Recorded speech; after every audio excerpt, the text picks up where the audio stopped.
Doit-on coucher avec une fille le premier soir? C'est ce que nous allons voir dans la vidéo à venir.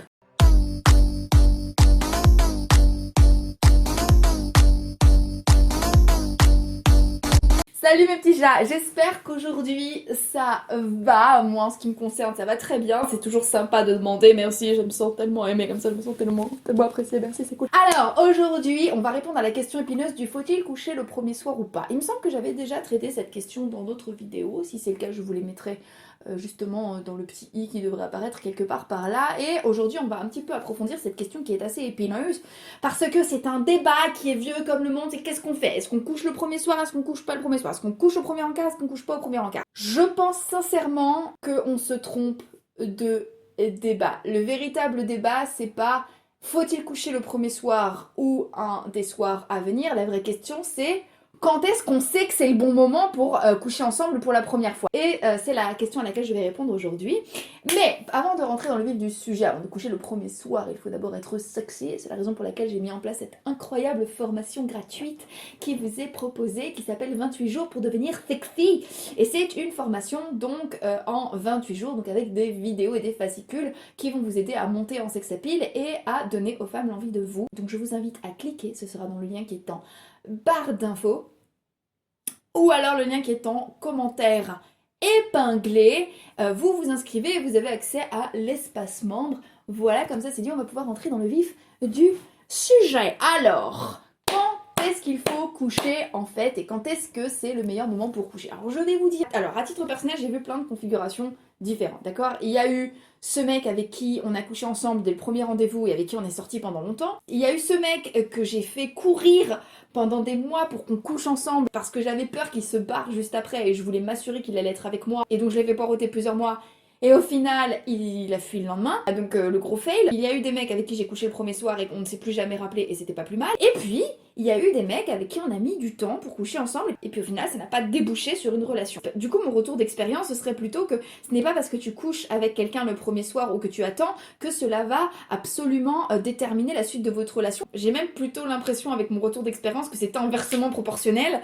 C'est-à-dire que plus je me laissais libre cours à mes envies au bon moment, et plus la relation, elle devenait sympa et sérieuse. Alors qu'est-ce qu'on fait et quels sont les facteurs à vérifier? Si vous voulez que la relation soit sérieuse, et si vous voulez en tout cas que cette relation et cette première nuit, cette première fois soit le début d'une longue série, il y a pas mal de choses à vérifier et il y a pas mal de facteurs dont il faut s'assurer. Et alors quels sont ces facteurs? On va les énumérer ensemble dans cette vidéo.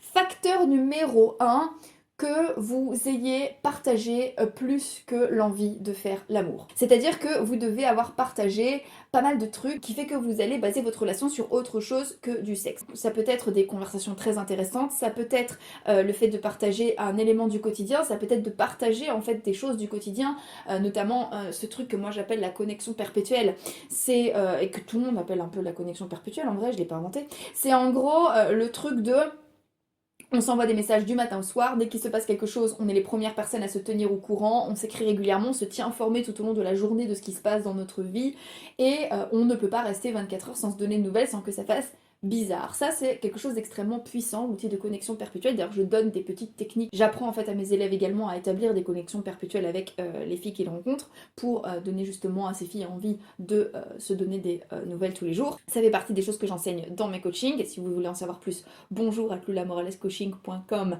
et on peut mettre en place un rendez-vous pour travailler ensemble et voir ensemble si ça vous convient. Et ensuite, cette connexion perpétuelle fait que quand bien même si vous avez couché ensemble après, il vous semblera normal de continuer à communiquer. Autre chose que vous allez devoir vous assurer qui est en place, c'est que vous n'en aurez jamais autant envie, d'accord? La tension sexuelle, c'est quelque chose qui monte, c'est quelque chose qui va monter crescendo, donc au début forcément on ne se connaît pas très bien, puis on a l'anticipation, et puis on commence à figurer ce genre d'idées commence à nous traverser l'esprit, du coup on commence à se figurer est-ce que à quoi ça ressemblerait de coucher avec cette personne, puis le désir commence à monter, l'anticipation commence à se mettre en place, et puis donc là la tension sexuelle est à son comble, et à ce moment-là, quand on couche ensemble, normalement c'est assez super, parce qu'on a vraiment eu le temps d'anticiper, d'en avoir envie, et donc on en profite d'autant plus à partir du moment où on se retrouve seuls tous les deux, et qu'on en a vraiment envie. Et donc le meilleur moment pour coucher ensemble, c'est quand la tension sexuelle est à son max. Et alors, comment est-ce que l'on fait pour faire monter la tension sexuelle? Il y a quelques petites étapes à respecter, et ce sont des étapes que j'enseigne en coaching. Mais ce qu'il faut savoir, c'est qu'on ne passe pas du statut de parfait inconnu au statut d'amant.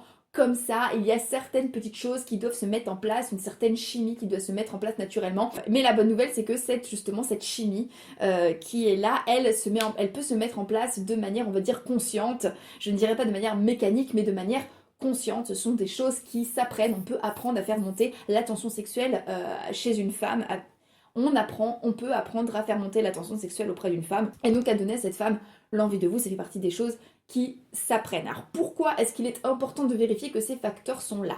Parce que si vous couchez ensemble avant, d'accord? Si vous couchez ensemble avant de vous être assuré que ces choses-là ont été mises en place, qu'est-ce qui va se passer? Vous n'allez pas avoir de connexion émotionnelle dans un premier temps lorsque vous allez coucher ensemble, d'accord? Zéro connexion émotionnelle, le sexe va être mécanique et vous n'allez pas vraiment vous sentir assez à l'aise. Le sexe va être mécanique. En plus de ça, vous n'allez pas vraiment être à l'aise au moment de passer la nuit ensemble. Vous allez être particulièrement maladroit. Alors, on peut être maladroit la première fois que l'on couche avec quelqu'un, ça me semble tout à fait normal, quand même si on a déjà eu le temps d'apprendre à se connaître et qu'on se connaît bien, etc.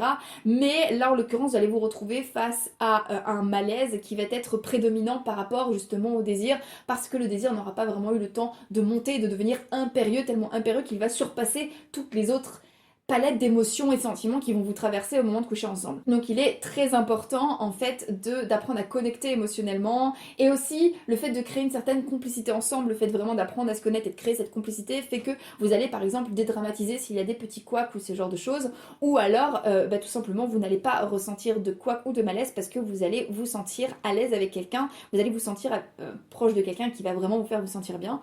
Donc vous allez coucher avec quelqu'un qui va vous faire vous sentir bien, quelqu'un avec qui vous pouvez déjà être à l'aise parce que vous avez déjà été vous-même face à cette personne. Si vous prenez pas le temps de faire monter correctement la tension sexuelle avant de coucher ensemble, qu'est-ce qui va se passer? Eh bien le sexe va être particulièrement tiède en fait. Voilà, vous allez faire l'amour, mais vous n'allez pas vraiment avoir cette espèce de sensation de ouf que l'on ressent quand on couche avec quelqu'un pour la première fois et que c'est quelque chose qu'on attendait, dont on se languissait un petit peu, et on ne va pas avoir ce délicieux moment de ah enfin c'est maintenant, c'est trop bon, c'est trop bien, et vous allez beaucoup moins en profiter, et elle va également beaucoup moins en profiter. Et qu'est-ce qui se passe lorsque la première nuit ensemble est un peu tiède et qu'on n'a pas vraiment le temps de connecter également sur le plan mental et émotionnel, et ben on n'a pas particulièrement de raison de se revoir en fait. Donc on se retrouve avec une nuit moyenne, avec quelqu'un qu'on connaît finalement pas très bien, avec qui on n'a pas forcément d'autres projets, on n'avait pas forcément d'autres projets que de coucher ensemble parce qu'on se connaissait pas assez, et vous allez vous retrouver face à une fille qui soit ne vous rappellera plus jamais, et qui même potentiellement racontera à ses copines qu'elle a passé une nuit très tiède, vraiment très moyenne, voire pire, elle racontera rien parce qu'en fait elle va carrément oublier, et vous allez être une erreur de casting dans les mecs avec qui elle aura couché, et c'est pas ce que je veux pour vous. Et puis, pire, si vous avez passé un bon moment et pas elle, vous allez lui envoyer un message et puis elle ne va pas vous répondre, ou elle va vous répondre en vous disant qu'elle est désolée, qu'elle est pas prête pour une relation, ou qu'il manque ce truc, cette étincelle, et vous allez donc vous retrouver déçu. Et c'est pas ce que je veux pour vous. Donc, prenez bien le temps de vous assurer qu'une certaine connexion mentale et émotionnelle a été créée avec la fille qui vous plaît, et prenez le temps de faire monter la tension sexuelle avec la fille qui vous plaît. Ça peut arriver dès le premier soir, ça peut venir le premier soir, la tension sexuelle peut monter d'un cran le premier soir, ça peut arriver, notamment quand l'alchimie est parfaitement forte, et puis ça peut arriver plus tard. Mais pour moi, le véritable indicateur, c'est celui-là, et c'est pas c'est le premier soir, c'est le deuxième ou c'est le dixième. Alors ça, je pense que ce sont des petites considérations qui au final sont plus là pour rassurer les gens, mais qui au final ne sont pas de véritables indicateurs. Voilà, il me semble que j'ai tout dit pour aujourd'hui. J'espère que ça vous a plu. Je vous fais des gros bisous, je vous dis à demain, et comme d'habitude, n'oubliez jamais que si une petite quiche comme moi y arrive, tout le monde peut y arriver. Donc maintenant, c'est à vous de jouer.